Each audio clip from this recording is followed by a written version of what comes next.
week's edition of The Bark. Avid is important for the students who are preparing for college, so if you're interested in attending college, stay tuned. Also, if you love lunch just as much as I do, then you should probably appreciate our lunch ladies a little more. We will have a new section coming to the news, covering upcoming movies and games. We'll add more for your weekly news. Let's get started. Welcome back to The Bark. We hope the first few weeks of the second semester is going good for everyone.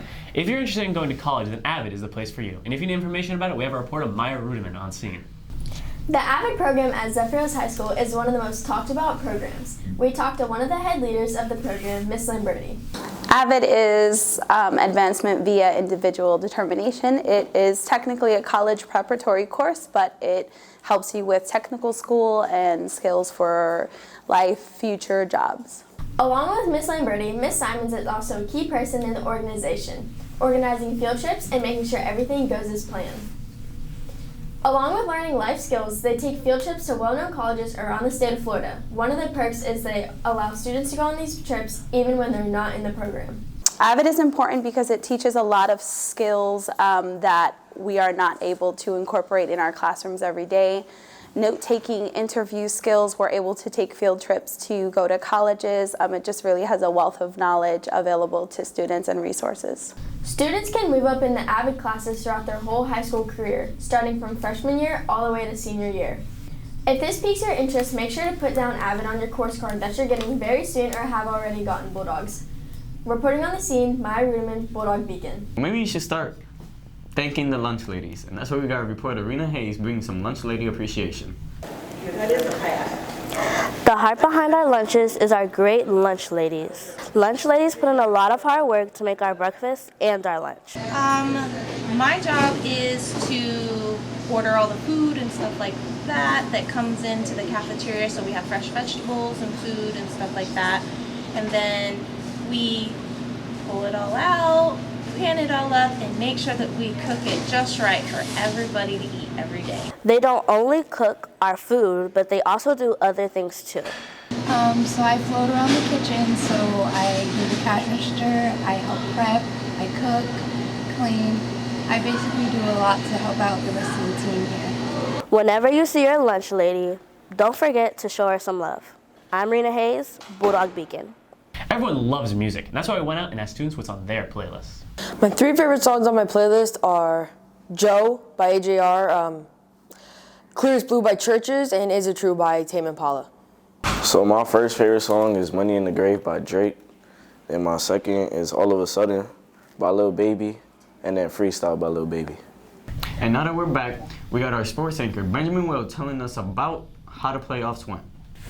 Hello. Welcome back to ZSPN. As you may remember, last week I said that sports were a bit slower. I guess I completely forgot about the wild card round in the NFL. This round held 6 high-profile games with about 6 of the 12 teams playing being deserving of being there, but that's besides the point. So let's jump into what happened. During the first round of the playoffs, San Francisco 49ers beat the Seattle Seahawks 41-23. Mr. Irrelevant, Brock Purdy, continued to show up, throwing 3 touchdowns, 300 yards. Jaguars had the third largest comeback in playoff history, beating the Chargers 31-30 after being down 27-0. Trevor Lawrence threw 4 interceptions in the first half, but bounced back, throwing 3 touchdowns in the second. The Bills and Dolphins burned the house down in Orchard Park as the Dolphins trailed by 17 early, but 3 Josh Allen turnovers put Miami back in the game. Trailing 24-20, the Bills put up 10 unanswered points and held on for a 34-31 win. The Giants got the upset in Minnesota. After going down 7-0, they outscored the Vikings 31-17, holding on for a 31-24 win. The Bengals exploded early on, but cooled off as the game progressed. The Ravens fought back, tied it up at 17, but Tyler Huntley would fumble, leading to a 98-yard touchdown for the Bengals edge rusher, Sam Hubbard. That's it.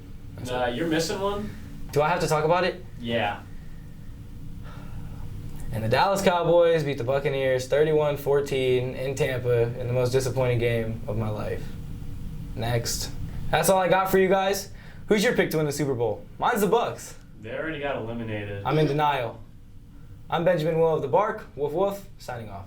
Now, for what everyone's been waiting for, our brand new segment where I talk about games and movies. Welcome to our new segment, The Bark After Dark, where I talk about games and we talk about games and movies. I'm your host, Christian Venton, and to kick off our first episode, we have a very special guest, and you might recognize him, Anthony Martinez. Do we know him? Who's this? Okay, the one anchor dude. Yeah. Welcome. So, how's your day been? It's been good so far. It's been good so far. Okay. Yeah. Well, to kick things off, we're going to talk about your favorite game. So, tell me, what is your favorite game? Definitely Call of Duty Black Ops 1. Ah, Call of Duty. That is a good one. One of my all-time favorites. Actually, that's my favorite in the Call of Duty series. Yeah, I'll agree. Okay. So, moving on to a different topic. What's your favorite movie? The movie White Chicks. I've never heard of this movie. It's fantastic. You're missing out. Well, I'm going to trust your judgment, and I'm sure it's probably a great movie, so I'll trust your judgment. Well, now, I want to ask you. So this year, there's a bunch of stuff coming out. Some, stuff that looks really good. Some stuff that's like, eh. What is your most anticipated video game that's coming out this year? Ooh, Payday 3. Payday 3. That's a good choice. I love the second one. It's one of my all-time favorites. Yeah. No, they haven't released a lot of gameplay with the trailers for it. Just a lot of like teasers and all that. So the teaser wasn't good. I agree. I wish they released more gameplay because I really want to see how they've enhanced from the second game. Right? Yeah. They just put a bunch of Payday 2 clips. It's unfortunate. I really want to see some more gameplay, but let's move on to the next part. What's your most anticipated movie of this year? Most anticipated movie? I know I have a few that I'm excited for, so which one are you most excited for? Definitely John Wick 4. Ah, that one. That's probably my most anticipated movie this year, too. That's probably my most anticipated movie this year as well, because that's, honestly, the entire series has been so good. My favorite one was probably Part 2. Part 2 is a good one. I would just say my favorite is probably the first one. You can't go wrong with the first John Wick. That is a very First John good Wick was movie. amazing. It is amazing. It's classic, But now to move on to talking about the upcoming stuff that's coming out in the next few weeks, maybe later on. Maybe stuff that already has came out. We're going to be talking about the Dead Space remake. It is a survival horror game developed by the team of Motive Studio, who rebuilt the original Dead Space. And what I have to say is probably, it looks amazing. It's going to be, hopefully, one of the best survival horror games remade that I've ever seen. Because I've played a lot of survival horror games, one of my favorites, but I guess we'll see. What do you think about the Dead Space remake, from what you've seen?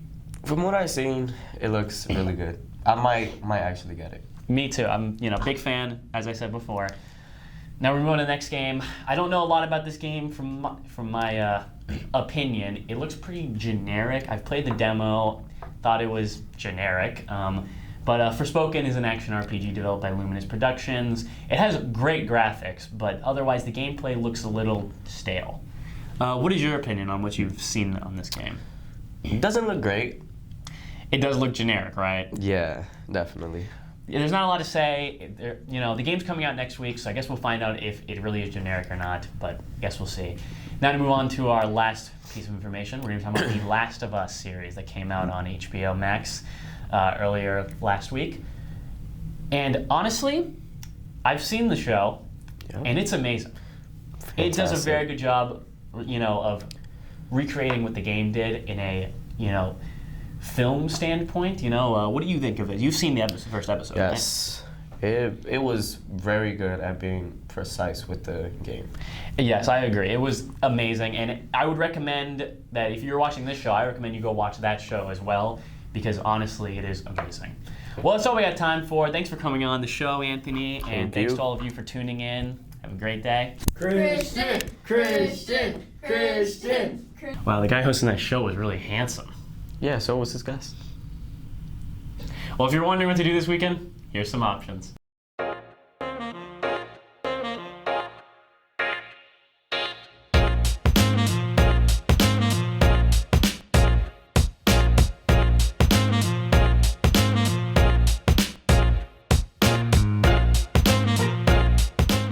That's all we have for you guys. Have a great week, Bulldogs.